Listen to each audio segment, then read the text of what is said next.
Hey everybody, welcome back to my channel Study My Buddy. Today's topic is refraction through a lens part B. For A part, I have given the link in the description box. So let's start. There are two kinds of images. The images can be of two kinds, real and virtual.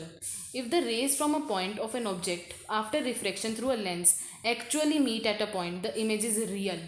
And for in virtual image, the rays from a point of an object after refraction through a lens do not actually meet at a point, but they appear to diverge from a point. The image is virtual. So now let's start with the first diagram, that is when the object is at infinity. The rays coming from an object at infinity are parallel to each other. You can see here, and they are incident on the convex lens parallel on the principal axis of that lens. So we got an image which is real, inverted and diminished. Next we have when the object is at far distance. For this, the light rays reaching the lens from a point of the object will be parallel to each other but will be incident obliquely on the lens. Thus, it is real, inverted and highly diminished. This highly word is very important. So, just underline it in your book.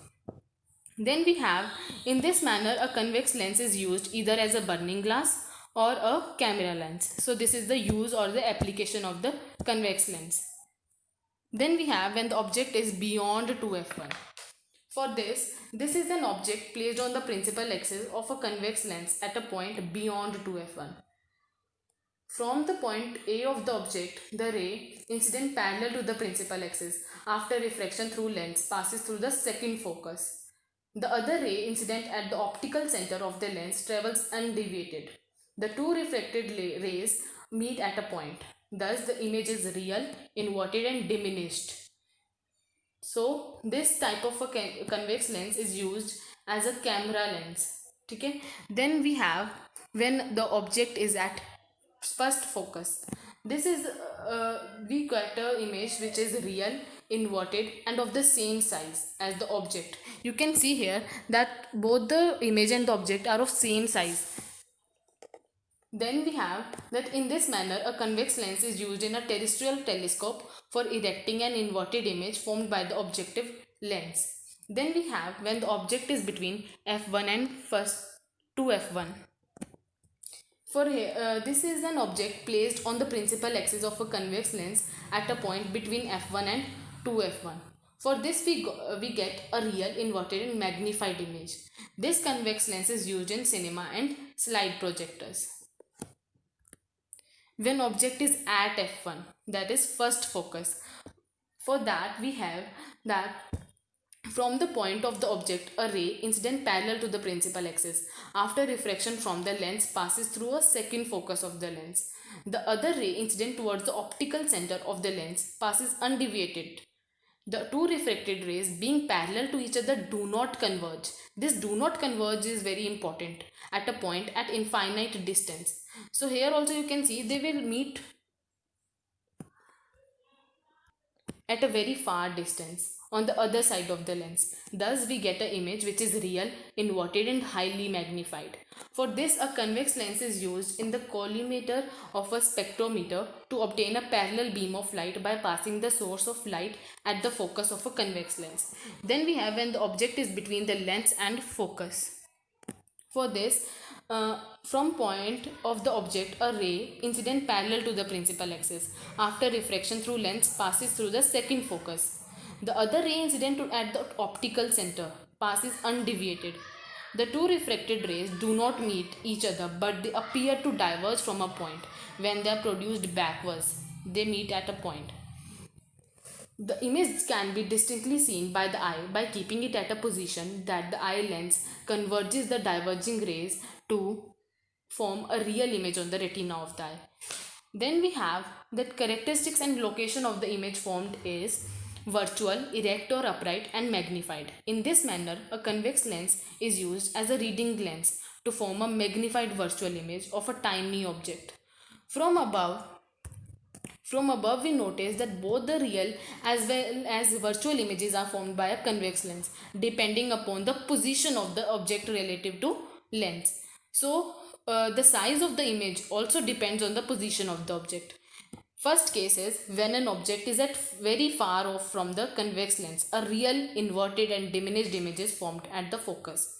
As the object moves towards the lens or up to second focus, the image on the other side of the lens moves away from the focus of the lens up to 2f.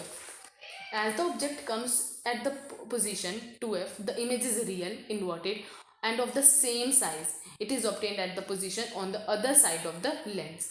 On further moving the object from towards its focus, the image will remain real and inverted, but it becomes magnified and is formed away from second focus on the other side of the lens. When the object comes at focus, the image moves to infinity. On further moving the object from focus towards the lens, that is, if the object is brought between the focus and the lens, the image becomes magnified, erect, and virtual of the side of the object. It is formed behind the object. So this shows that as the object moves towards the lens, image goes away from the lens. Now we have concave lens. First case is when object is at infinity. Here, the light rays from an object at infinity are parallel to each other and they are directed parallel to the principal axis of the concave lens. So, after refraction from the concave lens, they appear to diverge from the second focus. Thus, a virtual, erect, and highly diminished or point image is formed at the second focus on the side of the object in front of the concave lens. Then we have when object is at far distance. From the top point of the object, rays reaching the lens will be parallel to each other and they will be incident obliquely on the lens, as you can see in this image. The ray incident towards the first focus of the lens after refraction from the lens becomes parallel to the principal axis. The other ray from the same point of the object incident at the optical center of the lens passes undeviated through the lens. So this is a virtual, erect, and highly diminished image will be formed. This type of concave lens is used in Galilean telescope. Then we have when the object is at finite distance from the concave lens. This is here is an object placed at a point on the principal axis at any finite distance in front of the concave lens. Two rays from the point of the object after refraction through the lens diverge from each other. The ray incident parallel to the principal axis is refracted so as to appear to come from the second focus. Thus, a virtual, erect, and diminished image of the object formed in front of the lens between the optical center and the second focus of the lens is formed. This type of concave lens is used in spectacles for short-sighted person in this manner.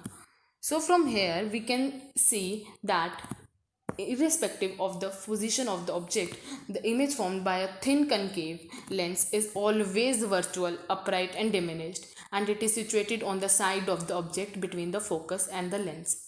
When first case is when the object moves from a large distance towards the lens, the image shifts from the focus towards the optical center of the lens and the size gradually increases, but it always remains smaller than the object. When the object is at a distance equal to the focal length of the lens, the image is exactly at the midpoint between the optical center and the second focus of the lens. So this is a question for a quick revision. I ask you that where must a point source of light be placed in front of a convex lens so as to obtain a parallel beam of light? Yes, the answer is at focus. Right. So another question is, give two characteristics of the image formed by a concave lens.